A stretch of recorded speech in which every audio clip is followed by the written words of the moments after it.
And we are live. So, hello and welcome everyone to yet another weekend webinar from Board Infinity. In today's webinar, we are going to discuss about digital marketing trends and prediction to look forward in 2022. So, to get you enlightened on the same, we are joined with our coach Altamash. So, hi sir, how are you? Hey, hi Ayush, hi everybody, good morning. Thank you for taking time on a Sunday morning.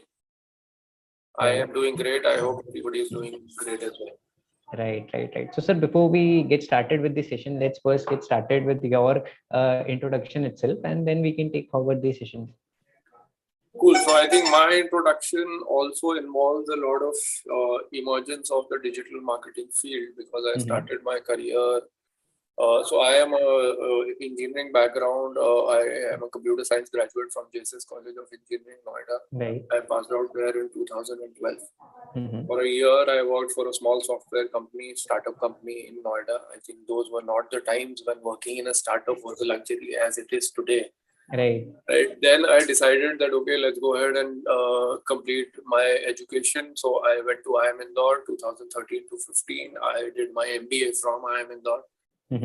Then I started my career in marketing field and I used to market some of the top TV shows of India like Kaun Banega Crorepati, Indian Idol, Super Dancers, Kapil Sharma Show at Sony Entertainment Channel.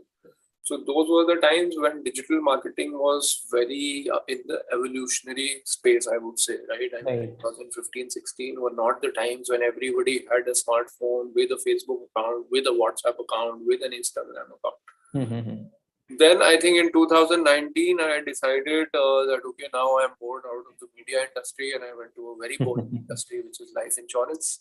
Right. But the good part was that from a 360-degree marketing role, I moved to specifically a digital marketing role. So I used to lead the digital marketing team at Bajaj Allianz Life Insurance. Right. So that is where, I mean, the hard way I learned digital marketing and concepts and everything. And in terms of other, like a lot of you guys these days have the flexibility to do a lot of online courses and be taught on digital marketing. I never had that particular luxury. Right. Then I think 15 days before COVID hit, I joined my current job where I will be completing 2 years next month, which is Tata AI Life Insurance. Amazing. So I lead the digital experience team here. So I think in my presentation, I'll talk about what is digital experience. It's another evolving field in the digital marketing space.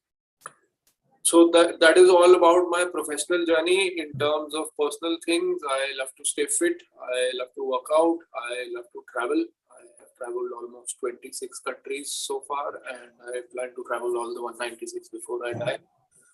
And I make sure that whenever I have the time, I mentor a lot of students, teach them. And last month, I started as a visiting faculty also back at IIM Indore.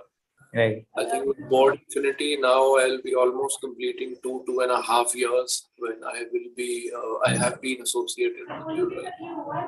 Right. So yeah, that's all about me. I will be sharing my knowledge, my experiences in the digital marketing field and talk about how it was evolving till 2021 and then what are the future trends and predictions in 2022. Let's just get started with the presentation so that the students can go through with it. All right. I will just share my screen. Just let me know once the screen is visible. Yeah, it is visible. Cool. So thank you, Ayush. I think I'll take over from here now. So yeah, this is basically the agenda of today. I think introduction is basically covered. Then I think 10 minutes I'll be speaking about flashbacks of 2021, right? Because 2020 was the pandemic year. But then in 2021, I think people realized this is going to be the way of life going forward, right? And everybody realized that we have to start living with COVID. We can't be locked down into our homes like we were in 2020. And I mean, I shouldn't be saying like that, but I think the pandemic was a big boom to the digital marketing industry because a lot of your traditional mediums of marketing started failing and a lot of focus was on digital marketing and the trend continues. Right. Then I'll be speaking about the emerging trends of 2022. So there are very interesting things here. I mean, a lot of things which you might already know, but a lot of things which are new, which would actually leave you thinking that, okay, how can I contribute to this, or how can I be a part of the wave that is going to come in the 2022 year in the digital marketing field specifically. Then I want the session to be interactive as well. So I think I've kept around 10-15 minutes for Q&A. So I hope you guys will ask a lot of questions. I know it's a Sunday morning, it's a lazy day, but then please make sure that we make this conversation a little more interactive than a one-way monologue. Right, and then the last slide. So this is a common slide that is always there whenever I speak or whenever I teach. I make sure that I give some pieces of advice which somebody would have given me when I was a 20-year-old or an 18-year-old. So I think that is something that I'll be covering after the Q&A session is covered. Right. Now coming to basically 2021. So I think when 2020, the pandemic hit, most of your traditional marketing mediums like newspaper, like radio, like outdoor advertising started failing because people were not stepping out of their homes, right? A lot of people were not subscribing to newspapers. A lot of people were not visiting malls and stuff like that. Things were closed. So a lot of your traditional marketing methods started depleting, and that is when the power of digital media started growing maybe 10x or 20x, right? I think what happened in the pandemic was that, okay, instead of going out, people started spending a lot more time on their digital devices, right? So on all your applications like a Facebook or a WhatsApp or Telegram, people started getting into things like online gaming. A lot of movies were started to release on OTT platforms, which were digital. So a lot of digital penetration and the digital time spent actually increased in this particular period. Right. So this is a small slide that talks about what were the things that were evolutionized in 2021. So I think I'll speak about them one by one. Let's start from here. So I think in terms of voice search, I think earlier were those times when you used to go to the Google Chrome, type your queries and stuff like that. But now I think in 2021, a big emergence of voice-based search also started playing in, where you can just turn on your microphone, speak your question, and Google will make sure that the answer is with you. Along with that, I think a lot of, like, I have a Google home device at home, which is basically a Google speaker. A lot of people have Amazon Alexas and those devices. So all these devices also are interconnected devices which use the internet, and they interact with you on a voice-based search. Right. So this is something which actually grew a lot in 2021. Right. So since I come from the life insurance industry, we were trying to explore that, okay, using my Alexa device, can I go ahead and make a premium payment online? Just by talking to Alexa, can all my transactions be taken care of? Can a lot of information be extracted through that? And I think going in the near future, like, I mean, last year our daughter was born, and I think a lot of her nursery rhymes, a lot of her songs, a lot of her bedtime stories come from Google Home. So yeah, the voice-based trend is going to continue, and it's going to slowly grow because a lot of homes are now going ahead and buying connecting devices and trying to make sure that their life is more connected. Right. Then I think if you see, visual search was something that was a real hit in 2021.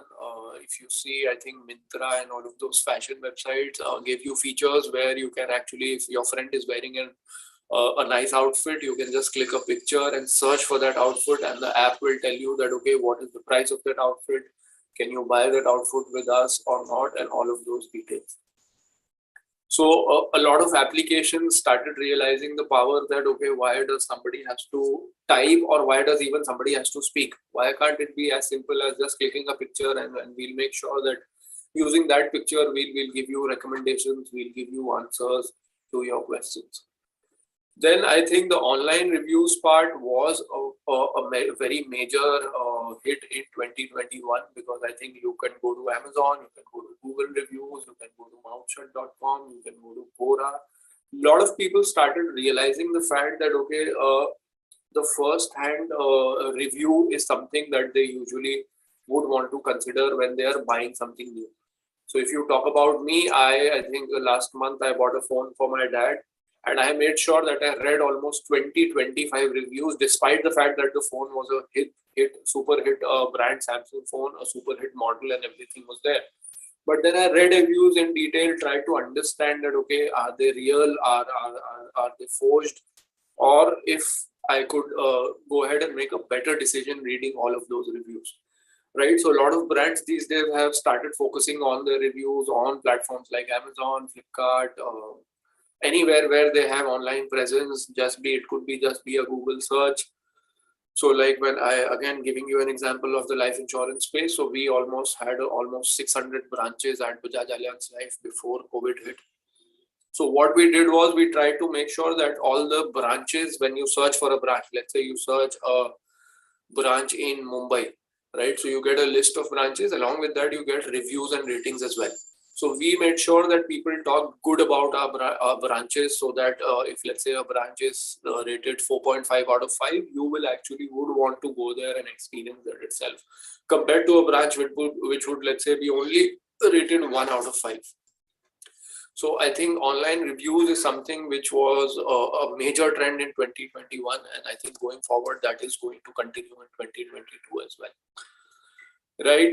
Then I think 2020 was the year of a question mark. 2021 was the year where we had realized that, okay, this is going to stay, the life is going to move on, and we need to automate a lot of things.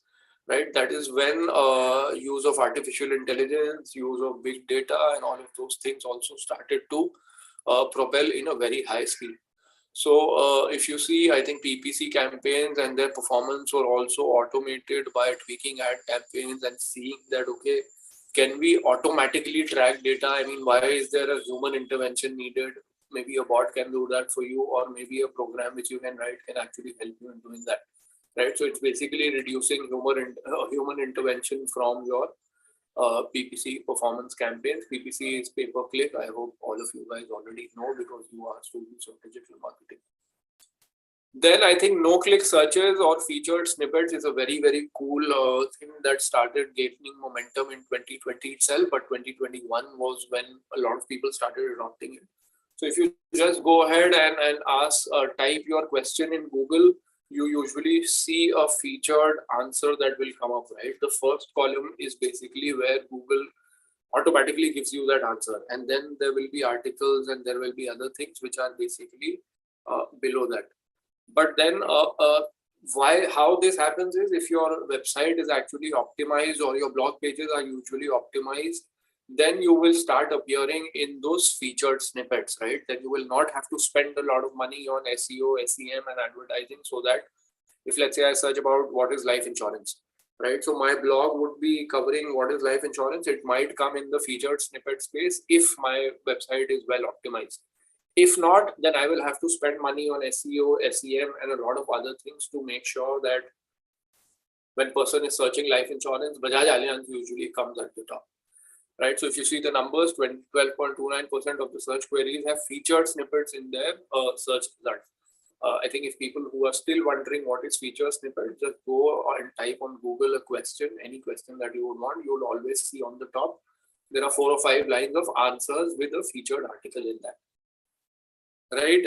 Then Google verified listing for local SEO. So I think local SEO for smaller brands, smaller retailers and smaller businesses actually picked up a lot in 2021, because in 2020 people were still not aware what to do.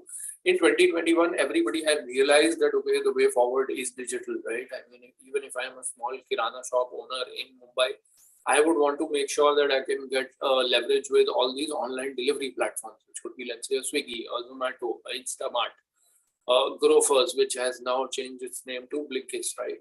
So I will try to make sure that, okay, I can leverage anything and everything that is digital going forward in that particular year, right? So the average business from GMB listing receives 33 clicks per month, which was a great number, because earlier local businesses never used to invest in an SEO or never used to invest in Google ads because they found it not very useful, right? But then in 2021, the trends changed and a lot of small businesses also started looking into SEO, looking into getting digital.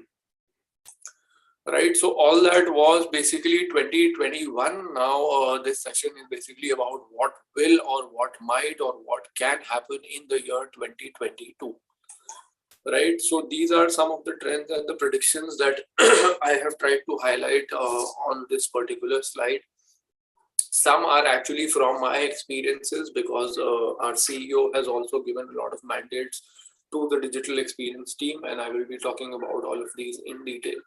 And some are from the trends which are actually going across the industry and which are going to grow. Right. So the first thing is advances in artificial intelligence and digital marketing, right? So artificial intelligence is basically trying to remove human intervention in anything, right? Using data, using analytics, using chatbots or any of those particular services.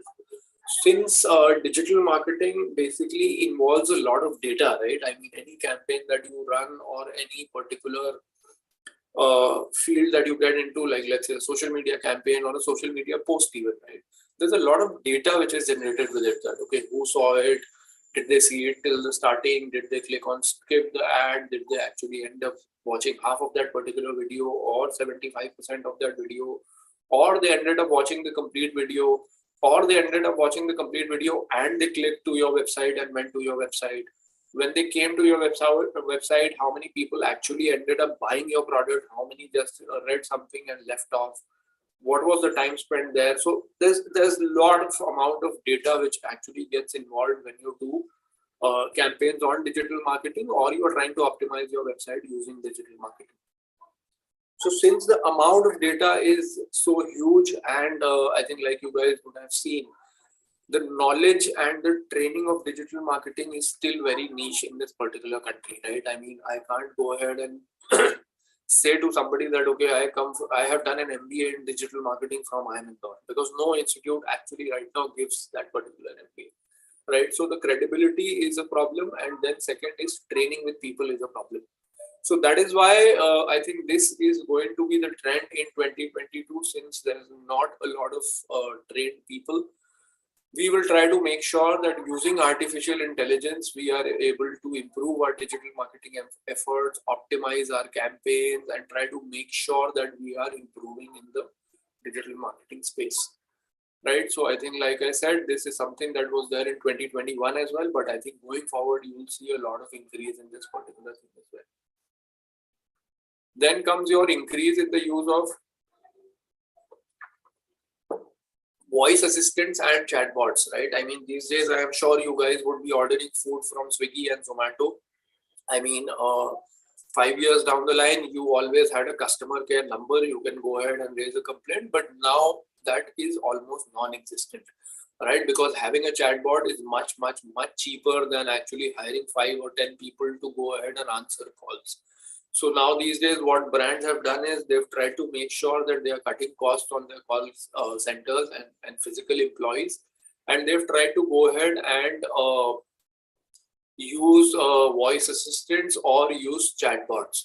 So these chatbots, I mean, I personally find them very irritating, because I usually love to talk to a human and have a particular conversation. But even if it becomes costly for brands to maintain all those humans when they are paying them, right? So what they've done is they're trying to move to chatbots. But I think in terms of the benefits of chatbots, it's easy, because a lot of questions which you have are basically very generic questions that any customer has, right? So the chatbot is actually trained or actually fed with data to counter all those questions there itself. Right, so I don't have to pick up my phone, I don't have to call a number, punch in my card details and a lot of things, and wait for 5 minutes to reach a human being. Right, I can go to the chatbot, quickly write my queries, I can quickly get those answers and move on in life. The next step that brands are doing is that, okay, if you're not happy with the chatbot answers, or if you're not happy with the query resolution, then they would go ahead and connect you with a human executive, right? I mean, a lot of people believe that, okay, they are also chatbots, but they are actually not. They are people who are paid to answer queries, answer questions, deal with customers only through typing on these particular chatbots. Even then, if you're not satisfied with your queries and complaints, then there is a customer care number, or maybe somebody from their customer care team would actually call you and have a conversation with you. Right, but how this has helped brands is they've helped them in cutting costs really well, right? Also, I think voice assistants, like I said, right? I mean, Alexa, Google Home, Siri in your iPhones, all of these are voice assistants. I think these days, what you've also seen is earlier, I used to personally get a lot of calls for credit cards and this and that and not. These days, all these calls have started being automated, right? I mean, there's a robot speaking that, okay, hi, Altamash, this call is made for you to offer you a new HDFC credit card. If you are interested, please go ahead and press 1. If not, you can press 2. Right? Earlier, what used to happen is they used to employ somebody who used to give me a call, introduce herself himself, and then tell me that, okay, I've called you to sell this particular credit card or do whatever it is. But I think going forward, these are the trends that are really going to be very helpful, because I think every other brand that you see is going after chatbots. I mean, we've also employed a lot of chatbots.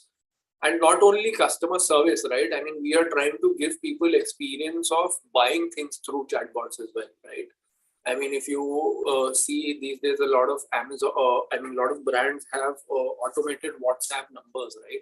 If you say hi on that number, let's say, for example, a bank will give you an opportunity that, okay, you can go ahead and check your balances, you can go ahead and check your last 5 transactions, you can do a lot of things which you usually end up doing in a mobile internet banking space, or for which you have to actually go to the bank and do all of these things. Right. Now, the third thing is making the move to mobile first marketing, right? I think in the last 3-4 years after the evolution of digital marketing, use of mobile space has increased very rapidly, right? I mean, I could have given this particular presentation using my tablet as well, right?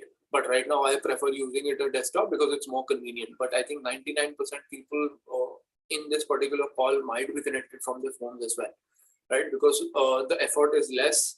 You don't have to turn on your laptop, wait for the windows to open up, click on the application. I mean, on the mobile phone, it's very easy, very convenient, right? So I think this is something that my digital head has been trying to inculcate in us for the last 2 years. So whenever we go ahead with any designs or any screen design, right? Like, let's say there's a product and there's an online journey for it.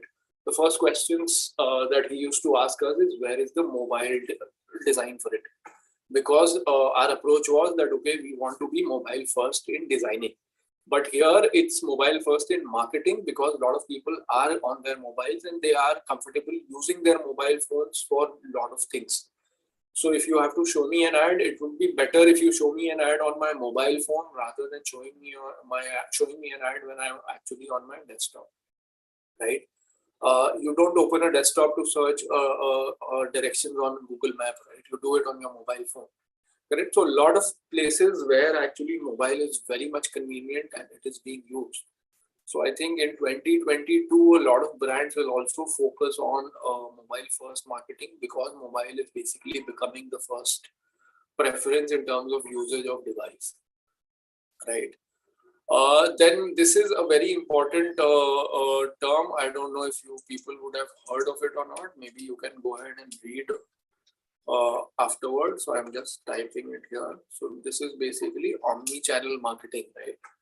So connected digital experiences through multi-channel marketing, right? Now what happens is, as a brand, you have a lot of ways where a customer can connect, right? I mean, I as a customer, let's talk about Amazon, right? So I can go to the website of Amazon and search for a product. I can search it on my mobile phone application. I can go to WhatsApp and they have an automated service where I can go ahead and ask prices and check the rates. I can maybe give them their customer service a call and ask them that, okay, if product is available, what are the prices, what is happening. I can drop an email to them saying that, okay, this is a particular product which I need, how can you help? Now, when it comes to marketing those persons, I mean, marketing me as a consumer, right? So it would be much better if Amazon knows that, okay, he's a customer who has visited our website and also who has written an email to us, right? So they will understand that, okay, Altamash is a person who loves to use our mobile application, but he also is responsive on emails. So what they'll make sure is tomorrow they can start sending me better emails and link it with actually whatever I've searched on the application, right? So I think a lot of you guys, I personally experienced that. I think a lot of you would have also experienced that when you search for any particular thing, you usually start getting promotional emails regarding that. You start seeing YouTube ads, particularly regarding those brands. There's a lot of retargeting also that happens. So retargeting is basically a term. Let's say today I search about shoes, right? So for the next 2 or 3 or 4 days, all these shoes brands will try to show their ads to me, because they would feel that, okay, if he was searching about shoes, there would be a requirement that he might have for those particular shoes, right? So that omni-channel marketing approach is basically trying to understand more about the consumer and try to give him what he wants, right? So in my example, let's say I don't respond on WhatsApp and SMS. So the brand now knows that, okay, he's a person who will not respond on any promotional SMS that we send him or anything that we send him on WhatsApp. So we will make sure that we either send our promotional material through emails, or we show him our promotional material in the particular application or the website where he visits us usually. Then I think this is the repetition of the first point, which is basically marketing automation and digital tasks. So this is basically using, trying to automate all of those things and trying to reduce a little bit of human intervention. I think a lot of times I've repeated on the fact to reduce the human intervention. Please don't be scared. I think you guys would be scared that, okay, every time he's telling that the human intervention is going less, so how do we end up getting jobs? It's not the scenario. It's a little advanced from there, where you try and see that, okay, if let's say 5 people are required in a particular task, how can I make sure that only 3 are required and 2 can do something else, right? So it's a little advanced version of actually trying to replace human skills. It's trying to optimize that, okay, using data or using automated techniques, how can we automate a lot of things, so that if let's say, I'll give you a very lame example. So a lot of people have to generate reports, right? Every day I have to, let's say, go to the Google Analytics platform, search 4 or 5 particular parameters, then I have to click on download, and then that report gets downloaded. So it takes around 30-35 minutes. Now, if tomorrow I automate that particular thing, that, okay, Google Analytics, I tell them that, okay, please make sure that these are 4-5 parameters, and I want a report every day in my inbox at 10:30 a.m. Right? So I don't have to waste 30 minutes every day to generate that report. So that is basically a kind of an automation that will help me in saving time, right? So that I can go ahead and do other things in life. I have other important things also to contribute to, right? Then I think this, I am sure this you guys know much better than me, because your generation is a generation which believes on a lot of user-generated content, right? So users actually, this could be testimonials, it could be reviews, it could be customers talking about these brands. So I think this is a very a recent example that basically happened with me. So on LinkedIn, I was there, and one day somebody had posted that he had had a very bad experience with an OYO room, right? He had booked a room and the hotel was not even there. So he posted a video, that video was going viral. I just placed a small comment on that, saying that, okay, I have had similar pathetic experiences. Now OYO is a no-yo for me. I wrote that, I forgot, right? In 7-8 days, I think 10-12 people liked that particular comment. One fine day, the CEO messages me on LinkedIn that, okay, we are very sorry that you had these experiences. Would you want to have a conversation with us and tell us that, okay, what went wrong, so that we can go ahead and improve? First of all, I said that, okay, this is somebody who's playing a game with me, because the CEO of OYO will not have a time for a normal person like me, right? But then he said that, okay, this is my WhatsApp number. Please ask my secretary to set up some time. And we had a 30-minute digital meeting where he apologized. Plus, he tried to understand that, okay, how could the company improve from my reviews and from my feedbacks, right? So if a user gives you a first-hand feedback, a first-hand review, or first-hand terminology, a lot of people will actually end up using that, right? So I think those 10-12 people who would have liked my comment would not want to go ahead and book a room at OYO, because they would have understood that, okay, our friend Altamash had a bad experience. We might also have a bad experience, so let's not go ahead and do that. Let's book it with any other brand. Right, so these days it's very relevant.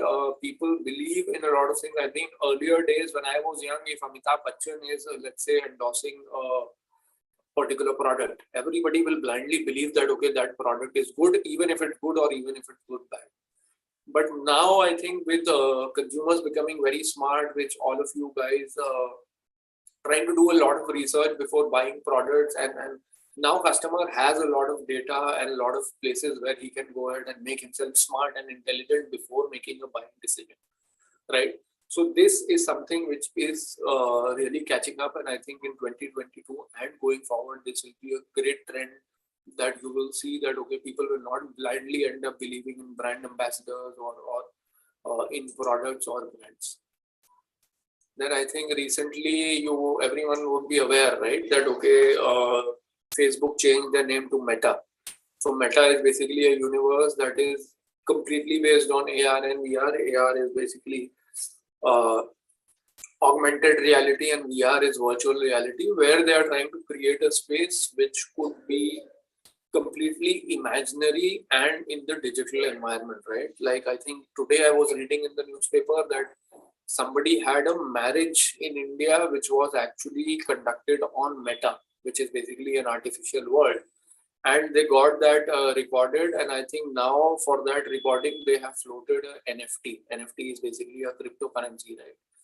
I think this might be a little too much for you guys to understand, but what I am going to say is to put it in easy words. I think with the pandemic, everybody realized that okay, we can have digital conversations, education can happen digitally. A lot of things actually started happening with the work from home scenario, right? Now the next evolvement and the next evolution that is going to happen here is that okay, you don't have to just sit in front of the screen. You can maybe wear a jumpsuit or a jacket or something, and you can enter into that particular digital space, and you can start and feel things, right? Like if I wear a jacket here and I go into that particular Meta environment, a friend of mine who's let's say sitting in the US, he also wears a jacket. We both can shake hands and we can feel that okay, we are not only digitally meeting, we are actually physically meeting as well, right? So I think this is a very evolutionary thing that is going to come. I think a lot of people have started buying properties on the Meta universe and space as well. So all of you who are still yet to understand what Meta is, please go ahead and read about it. There's a lot of YouTube videos trying to explain what Meta is trying to achieve, right? And also as brands, so I think in the pandemic, the biggest hit that particular industry got was the auto industry, right? So they came up with that okay, you can't go to a showroom to just take a trial of the car. So what they did is they tried to make sure that they have augmented reality content that okay, using your mobile phone, you could see inside of a car, you could see outside of a car, you could see the car from bottom, from top angle, from behind, and it tries to give you a feel that okay, you are actually physically present there, right? So a lot of brands are trying to make sure that they are trying to give much more realistic experiences to people through AR, VR, and Meta. Then I think now a lot of brands have tried to use gamification, right? Because a lot of people have started playing games, and a lot of games have become huge hits. Some of them are actually even banned by the government. But the good part is that okay, people have realized if I explain something to you here on a presentation, vis-a-vis I give you a small simulation or a demo to play with, right? There your learnings will obviously improve quite highly and will be a much more efficient method. So brands are also trying to make sure that okay, can we gamify a lot of our product journeys? Can we gamify a lot of heavy information that we are trying to educate the customers with, right? To give you a very recent example, so there's an application. I think True Hair is a brand which sells hair oil, right? So there's a normal way where I say that okay, buy True Hair and your hair will be good. What I did in terms to gamify that particular sale is they have gone ahead and made an application. The application will ask you 3-4 basic questions. How's the density of your hair? Do you have split ends? Is your scalp dry or wet? And all those 5-6 questions. And then it will recommend you that, okay, these are 2 or 3 products that we would want you to use, and this will actually give you much better results, right? And then you will also believe that, okay, this is something which is very customized to me particularly, and this is something which is specially recommended for me. So you will also feel special, and your probability to go ahead and buy those particular products will actually increase. Then I think online reviews is something that we also talked about. So this year also it will be a lot of focus. I think your generation is someone who believes on a lot of influencers rather than brand celebrities and brand representatives. So yeah, I think online reviews are going to evolve and are going to stay in the near future as well. A lot of people will actually believe in all of those things because I don't know, a lot of you would have studied that buying journey funnel, right? That when you are actually close to making the payment, vis-a-vis on top of the funnel, you are actually getting information about the industry or that particular product. So when you are very close to buying a payment, throughout that particular journey, peer feedback or your friends or your families or somebody who has already used that particular brand, the feedback that you get from them is going to be the final game changer, right? So to give you an example, a lot of people were saying that, okay, buy an Oppo phone, like bought a phone for my dad for Samsung. We have bought almost 7-8 phones in the last 10-12 years from Samsung. So I was very clear, I have to buy a Samsung phone. So what I did is I searched a lot of reviews, I read a lot of things, and then finally one of my friends told me that, okay, this is something that I had bought for my dad, please go ahead and buy it. I blindly went ahead and bought that particular phone because he had had a good experience, he told me, and I really totally believed it. Right, then I think zero-click searches, like I said, in 2021 was an upcoming thing. Now it will be a very, very picking up pace in this particular year. And I think these are some of the trends and predictions. One last thing which I personally am facing, and I have realized that a lot of brands have tried to move from traditional marketing to giving people a better experience on their platforms, right? If you are on Amazon, how can I give you a better experience? Let's say earlier you had to buy a particular product in 10 clicks. Can I reduce that to only 2 clicks or 3 clicks? Can I go ahead and give you a wow experience when you are actually on my website? Can I make the journey personalized for you? Right? So a lot of these brands are now getting into the digital experience part of it as well, apart with digital marketing. So digital marketing, let me try to give an example, is let's say I want people to come to my website, right? A lot of people come to my website thanks to digital marketing. But if my website is slow or my website has 20 pages with lot of information which people might get bored out of it, or there's a very long journey to buy that particular product, if I correct all of these things, give them only the information that they want, instead of 10 clicks, they can only buy my product in 2 or 3 clicks. The website is very fast. So all this is actually giving the consumer a better digital experience, right? I don't know about you guys, but I personally hate to buy stuff on Flipkart, even if it's cheaper, even if it's discount, because I usually don't like the digital experience that they give. I mean, I'm not happy with their application. Vis-a-vis Amazon, I'm so comfortable with. I think I can buy something even if with my eyes closed, because it's so well versed with me. So going forward, I think the brands will also focus on a lot of increasing and improving the digital experience as well, and trying to give people not only a good product but a good experience in buying that particular product as well. Right. So yeah, I think that is all that I wanted to speak on this particular topic. What happened in 2021? What will happen in 2022? For all of those who have been listening, if you have any questions, feel free to put it in the comment, or if you have access to the chat box. Now, if you guys are wondering that, okay, how is it beneficial for us, or what can we do about all of these things? See, these are the emerging things where a lot of people will not have a lot of knowledge, because these are very new trends, right? So if you start gaining a little bit of more knowledge, or if you get interested in these particular domains, you can be a part of that particular wave that is going to be there in this particular year, right? Let's say if I am somebody who's good in understanding interactive content, right, and I have more knowledge and more passion in going ahead and doing that. So if you are appearing for any interviews, or if you're appearing for any brands who would want to do this, there you can be a better candidate compared to the other candidates who would have also done that particular course, or who would also know similar things, right? Because you specialize in all of these things, and this is going to be the next big thing.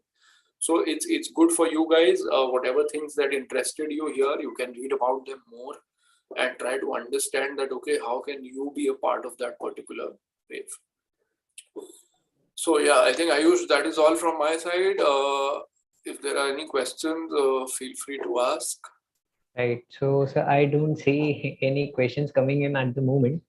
But yeah, once again, thanks a lot for enlightening us with all these trends and predictions. It was amazing to see how much is going on in the field of digital marketing, and I believe so we can get started with the golden words. And until then, if there are any questions, I'll let you know. Cool. So I think these are some of the things that I would have loved if somebody had told me when I was a 20-year-old. I mean, sadly, nobody told me. So I make sure whenever I interact with the brightest minds of the nation, with the youth, I give them these pieces of advices. So that is why I call them golden words. First is always make sure that you network with a lot of people, right? You don't know whenever anybody can come handy. Like you are students, make sure that you network with your professors, make sure that you network with the other college students, your classmates. You never know when it can come handy, right? I mean, like my last job was basically from an IM network. I did not know the guy, but we were a part of that particular WhatsApp group. And he referred my resume to Bajaj Allianz Life Insurance. I ended up getting a job, right? So if I had not been a part of that group or not interactive on that group, I would have missed that particular opportunity. This is one small example. Then a lot of you will actually get your first jobs very soon, and make sure that as young as you are, you start investing as early in your life as possible.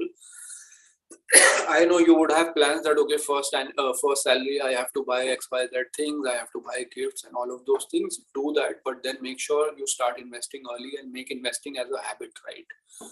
All of you who don't know what power of compounding is, please go ahead and read a little bit about it. And there's not a lot of time, so I will not be covering it in detail. But if you start investing early, you'll get a lot of power of compounding benefit out of it. Then I think this is a point which I don't want to stress upon a lot, because thanks to COVID, now people have realized the power of insurance.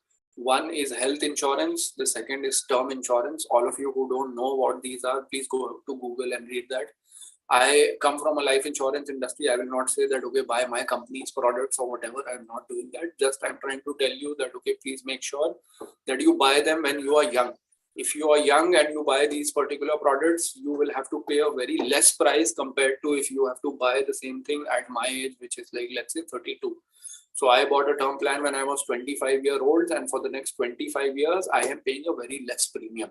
Now, if I buy that particular product now, the premium would almost be 1.5 times, 1.6 times, because now I am old, right? So make sure that you buy these two things whenever you get your first salaries. The fourth thing is very important. Please follow your passion. I know it's a Sunday morning and I could have easily been in bed, had a heavy breakfast and gone to sleep. But this is something that I'm passionate about, right? I love to talk. I love to help a lot of students, mentor a lot of students. So this is something that gives me happiness, right? Because Monday to Friday, I have a job. Saturday and Sunday is when I make sure that I pursue my passion, so that when I go to office next Monday, I am charged up very well and I am energized. So always make sure that whenever you get a job, along with your job, you find out time for your passion. I think there are very rarely lucky people who find a job which is linked to their passion. I am yet to do that, but I hope a lot of you actually end up getting to do that particular opportunity. Then yeah, I think thanks to COVID, now everybody has realized, however strenuous the job is, please make sure that you eat right, stay fit and healthy. Health is wealth.